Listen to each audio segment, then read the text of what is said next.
একটা বৈষম্যের কথা আমি বলি, যে বৈষম্যের কথা সাধারণত কেউ বলে না। সেই বৈষম্যটা হলো এদেশে সংখ্যাগরিষ্ঠ মুসলমানদের প্রতি সবচেয়ে বেশি বৈষম্য করা হয়। অ্যাজ এ মুসলিম যে বৈষম্যের শিকার হয় মুসলমান, সেটা সবচেয়ে দুঃখজনক এবং দুর্ভাগ্যজনক। এমনকি মুসলমান হিসেবে যখন কেউ ইসলাম চর্চা করেন, তখন তার সেটার প্রতিও বৈষম্য আমরা দেখতে পাই।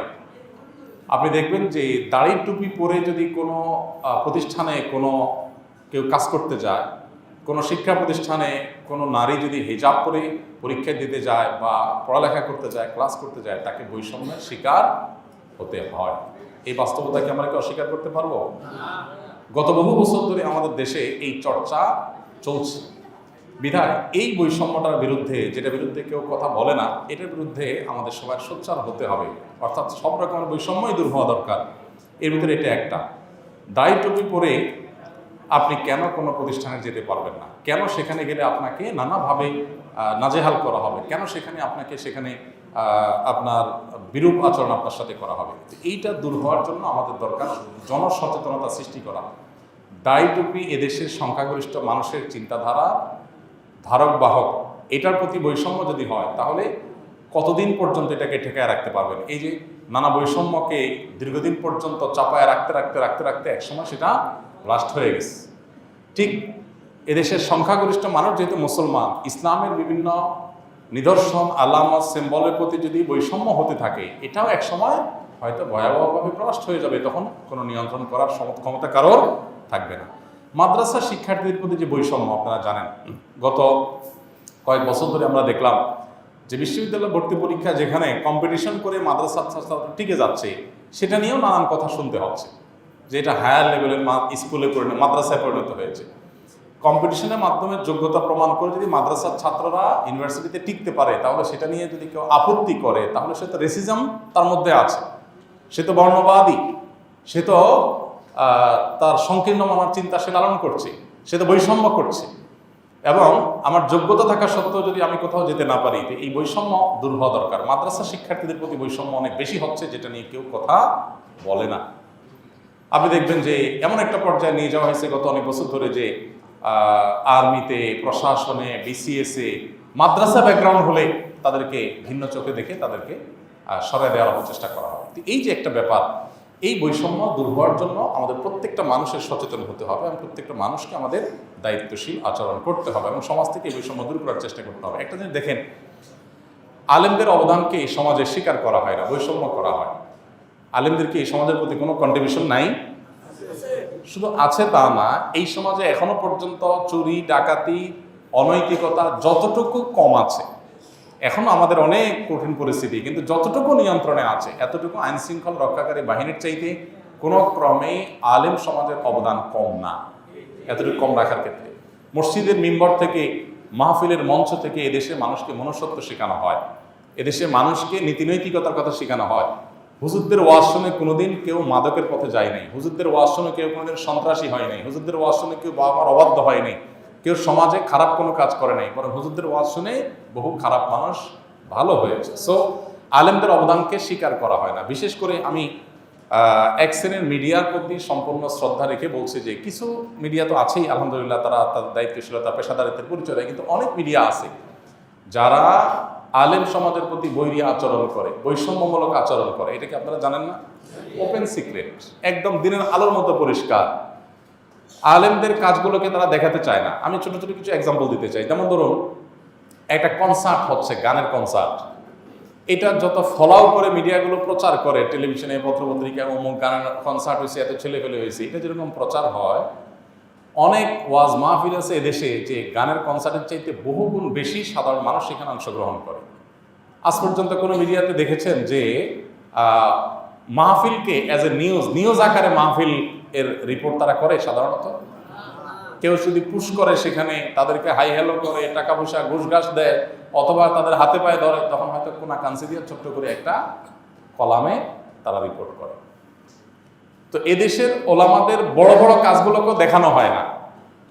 আমাদের আফসোস নাই, আসুন্নাহ ফাউন্ডেশন থেকে আমরা এত কাজ করছি, আলহামদুলিল্লাহ অনেক মিডিয়া সেগুলার কোনোটা তাদের দায়িত্বে তারা প্রচার করছেন, আমি তাদের কাছে কৃতজ্ঞতা জানাই। কিন্তু অনেক মিডিয়া আছে যেন তাদের চোখে পাথর দিয়ে রাখছে, তারা কিছুই দেখে না। আমরা তাল করার পরও সেগুলোর কোনো আলোচনা নাই, আরেকজন তিল করছে সেটা নিয়ে বিরাট বলা করে প্রচার। এই যে আলেম সমাজের প্রতি বৈষম্য, চলমান বৈষম্য বিরোধী আন্দোলনে এই বৈষম্য দূর হোক, অন্যান্য বৈষম্যের পাশাপাশি এই বৈষম্য দূর হোক। আলেম ওলামাদের প্রতি বৈষম্যের বহু দিক আছে, বহু দৃষ্টান্ত আছে, যেটা আসলে বলে শেষ করা কঠিন। ধরেন বাজেট যখন হয়, জাতীয় বাজেট ঘোষণা করা হয়, বিভিন্ন টেলিভিশন থেকে দেখবেন যে বিভিন্ন শ্রেণী পেশার মানুষের ভাবনা নেওয়া হয়, আছে না? বাজেট নিয়ে বুদ্ধিজীবী কি বলছেন, পেশাজীবী কি বলছেন, ব্যবসায়ীরা কি বলছেন, রাজনীতিকরা কি বলছেন, মন্তব্য নেওয়া হয়। এমনকি সাধারণ মানুষের মন্তব্য কোনো টিভি চ্যানেলের কোনো রিপোর্টে নেওয়া হয় যে বাজেট নিয়ে সাধারণ মানুষের ভাবনা কি। একজন রিক্সাওয়ালাকে জিজ্ঞেস করা হয় আপনার কোনো মন্তব্য আছে কিনা। শুধু বাজেট না, এরকম অনেক বিষয় নিয়ে তাদের মতামত নেওয়া হয়। কিন্তু আজও পর্যন্ত কোনো আলেমের মতামত নিতে আপনারা দেখছেন কিনা আমি জানি না, আমি দেখিনি, আমার চোখে পড়ে নাই। তো আলেমরা কি এদেশে ভাইসে আসছে? ৩.৫ লক্ষ মসজিদ এদেশে, ৩.৫ লক্ষ মসজিদের ৩.৫ লক্ষ ইমাম খতিব, তারা মিনিমাম ৩ থেকে ৪ কোটি মানুষের প্রতিনিধিত্ব সরাসরি করে। তাদের মতামতের কোনো মূল্য নাই। আপনি দেখবেন দেশের কোনো ক্রাইসিস মোমেন্টে বা বিশেষ কোনো পরিস্থিতিতে বিশেষজ্ঞদের আলাপ সালাপ হয়, টকশো হয়, কিন্তু কোনো আলেমকে সেখানে সাধারণত ডাকে না। আমরা বিগত আমলে দেখছি যে কোনো আলেমকে যদি কোনো ইস্যুতে ডাকাও হয়, তো উদ্দেশ্য হলো আলেমরা আয়না ৩-৪ জন মিলে ধরার জন্য। দেখছেন না আপনারা যে ৩-৪ জন মিলে একজন আলেমকে আয়না কিভাবে কোণঠাসা করবে, ওই জন্য করা হয়। বৈষম্য বিরোধী আন্দোলন যেহেতু সফল হয়েছে, অতএব এই বৈষম্য সমাজ থেকে দূর হোক। মাদ্রাসার শিক্ষার্থীদের প্রতি, দাড়ি টুপির প্রতি, হিজাবের প্রতি, বোরকার প্রতি, পর্দার প্রতি, ইসলামের লেবাস পোশাকের প্রতি, মুসলমানদের কৃষ্টি কালচারের প্রতি, আলেম সমাজের প্রতি, মাদ্রাসার সর্বস্তরের শিক্ষার্থীদের প্রতি যত বৈষম্য আছে, এগুলো এই সমাজ থেকে ঝেঁটিয়ে বিদায় করতে হবে ইনশাআল্লাহ। এটা যদি আপনারা দূর করতে না পারেন কি হবে জানেন? আপনি কতদিন চাপায় রাখবেন? এই যে জুলুম চাপাইতে চাপাইতে একসময় ব্রাস্ট হয়ে গেছে না মানুষ, সংখ্যাগরিষ্ঠ মানুষকে আপনি কতদিন ইগনোর করে থাকবেন? দেখেন, যখনই তত্ত্বাবধায়ক সরকার বা অন্তর্বর্তীকালীন সরকার, ইন্টারিম গভর্নমেন্ট যখনই ফর্ম করে, আপনারা দেখবেন সেখানে বিভিন্ন শ্রেণী পেশার মানুষ নেওয়া হয়। এই প্রথম জীবনে দেখা গেছে যে একজন আলেম নেওয়া হয়েছে। এর আগে কোনোদিন কোনো আলেমকে কেউ কোনোদিন বলেও নাই। তাহলে এটা কি বৈষম্য না? এটা কি অবিচার না? আলেমরা কি লক্ষ লক্ষ কোটি কোটি মানুষের প্রতিনিধিত্ব করে না? মজার বিষয় হলো যাদেরকে নেওয়া হয় এরা এদেশের অনেকে আছেন, আমি সবার কথা বলছি না, অনেকে আছেন যারা এদেশের 1% মানুষেরও প্রতিনিধিত্ব করে না। 1% মানুষের সাথে তাদের কোনো জনসম্পৃক্ততা। এদের অনেককে দেখবেন যে কোনো এলাকার মেম্বারিতে দাঁড় করা দিলে তারা মেম্বারিতেও মানুষ ভোট দিবে না, কিন্তু তারা দেখা যায় উপদেষ্টা হয়। আছে না নাই? আমি এটা এই আমলের কথা, আমি এটা বলছি চলমান আমাদের এখানকার কৃষ্টির কথা। আলেমন আমাদেরকে কখনো গোনা হয় না। তো এটা কি বৈষম্য না? বৈষম্য না, অনেক বড় একটা বৈষম্য। এই বৈষম্য নিয়ে কেউ কথা। তো আজ বৈষম্য বিরোধী আন্দোলনের এই পর্যায়ে বা বৈষম্য বিরোধী আলোচনার এই পর্যায়ে এসে অনেক বৈষম্য নিয়ে আলোচনা হলেও এই বৈষম্যের কথা কেউ বলে না। আমরা এই বৈষম্যের কথা প্রসঙ্গত বললাম। আমরা চাই যে এই বৈষম্য দূর হোক। যদি দূর না হয় তাহলে সমাজ শেষ হয়ে যাবে। কারণ আপনি চাপাতে চাপাতে চাপাতে কতদূর চাপাবেন? অতএব মিডিয়ার ভাইদের প্রতি শ্রদ্ধা রেখে বলছি, এবং আরও বিভিন্ন পর্যায়ে যারা আছেন সব সেক্টরের ভাইদেরকে বলছি যে এই বৈষম্য দূর করুন। মাদ্রাসা শিক্ষার্থী, দাড়ি টুপি, আলেম ওলামা, হুজুর দেখলেই তাদেরকে বিমাতাসুলভ আচরণ, মনে হয় যে হুজুররা এদেশে উড়ে আসছে, এরকম একটা ভাবনা যে হুজুর মানুষ মানে বেচারা এদেশ থেকে এদেশে উড়ে আসছে। সমাজের কোনো ক্ষেত্রে তার কোনো মনে হয় অংশগ্রহণ নাই, কোনো যেন কন্ট্রিবিউশন নাই, এরকম একটা আচরণ করা হয়। এই আচরণটা দূর করার জন্য আমি জোর দাবি জানাচ্ছি আপনারা সবাই সর্বত্র আওয়াজ তোলেন যে প্রত্যেকটা ক্ষেত্রে ওলামাদের ভূমিকা থাকা উচিত। একটা অবাক করা বিষয় দেখেন, কোনো জায়গায় তো আলেমদের কদর নাই, তো নাই, বৈষম্য তো আছে। মসজিদ মাদ্রাসা পরিচালনার ক্ষেত্রেও আলেমদের কদর নেই। মসজিদ একটা ধর্মীয় প্রতিষ্ঠান, কিন্তু বাংলাদেশে মসজিদগুলো চালায় কারা? অন্যান্য সাধারণ মানুষরা থাকুক সেখানে, কিন্তু 2-4 জন আলেম কি থাকা উচিত না? অনেক মসজিদ আছে কমিটিতে ইমাম সাহেব থাকে না, ইমাম সাহেব চাকর, আর ওনারা হলেন মাতবর। এখন হুজুররা যদি যায় বলে আমরা ঢাকা ইউনিভার্সিটি আমরা চালাবো, সবাই সব বাদ প্রফেসররা, তো এটা কখনো গ্রহণযোগ্য হবে? তাহলে মসজিদ কিভাবে আলেমদেরকে ইগনোর করে বাকিরা এসে গ্রহ চালাইতে পারে? রাজনৈতিক পেশি শক্তি আছে, আপনি সভাপতি, আপনি সেক্রেটারি, আর হুজুর পেশা রিয়ালের মধ্যে বসে আছে। এই বৈষম্য দূর হওয়া দরকার আছে না নেই? মাহফিলের সভাপতি কেন রাজনৈতিক ব্যক্তি হবে? মাহফিলের সভাপতি একজন বড় আলেম হবেন, কারণ বক্তা কোনো ভুল কথা বললে এটা তো সভাপতি সাহেব ধরতে পারবে না, এটা কে ধরতে পারবে? আলেম ধরতে পারবে। অতএব একজন সভাপতি থাকবে, কিন্তু সব মাহফিলগুলোতে সভাপতি কে? ওই এলাকার সবচেয়ে বড় চোর, সবচেয়ে বড় ডাকাত, সবচেয়ে বড় খুনি, সবচেয়ে বড় দুর্নীতিবাজ, সে হলো এলাকার কি? অতএব ধর্মীয় সেক্টরকে যে কোণঠাসা করে রাখা হয়েছে এই যে সে এই যুগ যুগ ধরে, সেটারও অবসান হওয়া উচিত। আমরা এদেশের মসজিদ, মাদ্রাসা, ওয়াজ মাহফিল যেগুলো একান্ত ধর্মীয় অঙ্গন, সেগুলোতে অন্তত আলেম ওলামাদের সরাসরি অংশগ্রহণটা চাই। সেই সাথে জাতীয় পর্যায়ে দেশের অন্যান্য সেক্টরেও আলেমরা যেহেতু আপামর সাধারণ মানুষের প্রতিনিধিত্ব করেন, তাদের সাথে জনসম্পৃক্ততা আছে এবং আলেমদের চিন্তাধারা লালনকারী ধারণকারী মানুষ অনেক। অতএব গণতন্ত্র বলেন, গণতন্ত্রের দাবি হিসাবেও তো যাদের কথা সবচেয়ে বেশি মানুষ শুনে তাদেরকে মূল্যায়ন করা উচিত। যদি না করেন তো এই যে পরিস্থিতি তৈরি হয়েছে, এরকম আরেকটা পরিস্থিতি হয়তো তৈরি হবে। এই জন্য আমি সতর্ক করতে চাই যে আলেম ওলামাদের এবং ইসলামের ব্যাপারে যে বিমাতা সুলভ আচরণ, ইসলামোফোবিয়া যাদের মধ্যে আছে, তারা যেন সোজা হয়ে যান। কারণ বাংলাদেশের মানুষ ঘুরে দাঁড়াতে একবার শিখে গেছে। অতএব পরবর্তীতে যদি আবার এরকম করেন কেউ, তো মানুষ ঘুরে দাঁড়াতে দেরি। এই জন্য সবাই সতর্ক হয়ে যান আল্লাহর ওয়াস্তে।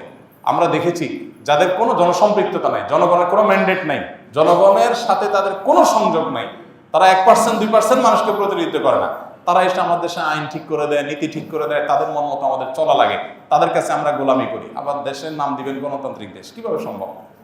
তো এই জন্য বৈষম্য অনেক ক্ষেত্রে আছে, নারীর প্রতি বৈষম্য আছে, সেটা আলহামদুলিল্লাহ অনেকে কথা বলছেন, দূর হচ্ছে, আরো দূর হওয়া দরকার। অমুসলিমদের প্রতি বৈষম্য আছে, সেটার বিরুদ্ধে মানুষ কথা বলছে, আরো বেশি বলা দরকার, আরো দূর হওয়া দরকার। নানান সেক্টরে বৈষম্য আছে, কিন্তু এই ধর্মীয় মানুষ বা ধর্মের প্রতি, বিশেষ করে মুসলমানদের প্রতি যে বৈষম্য, এটা দূর হওয়ার জন্য সর্বস্তরে আওয়াজ উঠতে হবে। আল্লাহ তাআলা আমাদের সবাইকে বৈষম্য মুক্ত সমাজ গড়বার তৌফিক দান করুন। দেখুন, কোনো দাড়িওয়ালা মানুষ, আমি বৈষম্যের একটা এক্সাম্পল দিই। কোনো দাড়িওয়ালা মানুষ যদি বলে যে আমি সংবাদ পাঠক হতে চাই, কোনো একটা টিভি চ্যানেলে উনি যদি, ওনার সব যোগ্যতা আছে, উনি ধরেন সংবাদ পাঠক হিসাবে ওনার চেহারা সুরত সুন্দর, ওনার ভয়েস অনেক পরিষ্কার, ওনার সব যোগ্যতা আছে, শুধু সাথে কি আছে? দাঁড়িয়ে আছে। এরকম কোনো মানুষ যদি কোনো টিভি চ্যানেলে যায় বলে যে আমি সংবাদ পাঠ করতে চাই, তাকে কি করতে দেওয়া হবে নাকি হবে না? হবে। মহিলা মানুষ সংবাদ পাঠ করতে যাওয়া উচিত কি উচিত না শরিয়া দৃষ্টিকোণ থেকে? সে আলাপ এক সাইডে রেখে আমি অন্য একটা কথা বলি। ধরেন একজন মেয়ে, তিনি বোরকা পরে বা হিজাব পরে, উনি যদি যায় মূলধারার মিডিয়াগুলোতে বলে যে আমি সংবাদ পাঠিকা হতে চাই, তাকে কি হিজাব করে এটা করতে দেওয়া হবে? দেওয়া হবে না। আবারও বলছি, এটা জায়েজ, এটা শরিয়ার দৃষ্টিকোণ থেকে আমি মোটেই সাপোর্ট করছি না, কথার কথা বললাম। দায়িত্বই রাখেন শুধু অন্তত, তো দাড়ি পরে যদি কাউকে সংবাদ পড়তে দেওয়া না হয়, তাহলে এটা দাড়ির প্রতি অবিচার না? আমার সংবিধান যদি আমার ধর্মচর্চার রাইট দেয়, তুমি আমাকে বাধা দেওয়ার কে? কিন্তু বাধা দেওয়া হচ্ছে কি হচ্ছে না? এই বৈষম্যটা আমাদের সমাজকে এমন একটা পর্যায়ে নিয়ে যাচ্ছে, এখান থেকে কিন্তু মানুষের ক্ষোভ এটা ভয়াবহ পর্যায়ে চলে যায়। অনেক সময় এখান থেকে অনেক দুর্ঘটনা, অনেক অনাকাঙ্ক্ষিত ঘটনার সৃষ্টি হওয়ার শঙ্কা থাকে। এই জন্য আমি আশা করব যে আমাদের নতুন বাংলাদেশে সকল বৈষম্য দূর হওয়ার পাশাপাশি এই দেশের সবচেয়ে বেশি সংখ্যক মানুষকে যারা প্রতিনিধিত্ব করে, দেখুন দেশের কোনো রাজনৈতিক দল 3 থেকে 4 কোটি মানুষকে অ্যাট এ টাইম তাদের প্রতিনিধিত্ব করতে পারে না। প্রত্যেক শুক্রবার 12:30 থেকে 1:30 পর্যন্ত 3.25 লক্ষ মসজিদে যত মানুষ উপস্থিত হয় এভারেজে, সেটা আনুমানিক 3 থেকে 4 কোটি মানুষ হবে। যদি 3 কোটি মানুষও হয়, এই 3 কোটি মানুষের প্রতিনিধিত্ব যে আলেমরা করছেন, এত বেশি মানুষের প্রতিনিধিত্ব কোনো রাজনৈতিক দলের নেতারাও করেন না। সেখানে আলেমদের কথার কোনো ভ্যালু থাকবে না, তাদের কোনো মতামত নেবেন না, তাদেরকে মানুষ মনে করবেন না, বিমাতা সুলভ আচরণ করবেন, এটা কখনো গ্রহণযোগ্য নয়। অন্যান্য বৈষম্যের পাশাপাশি মাদ্রাসার শিক্ষার্থী, আলেম ওলামা, ধর্মীয় লেবাস পোশাক, এগুলোর মধ্যে যে বৈষম্য আছে, অবিচার আছে, বিমাতা সুলভ আচরণ আছে, এগুলোকে যে ভিন্ন দৃষ্টিতে দেখা হয়, এটা ধুয়ে মুছে এই সমাজ থেকে পরিষ্কার করা হোক। আল্লাহ আমাদের সবাইকে সে তৌফিক দান করুন।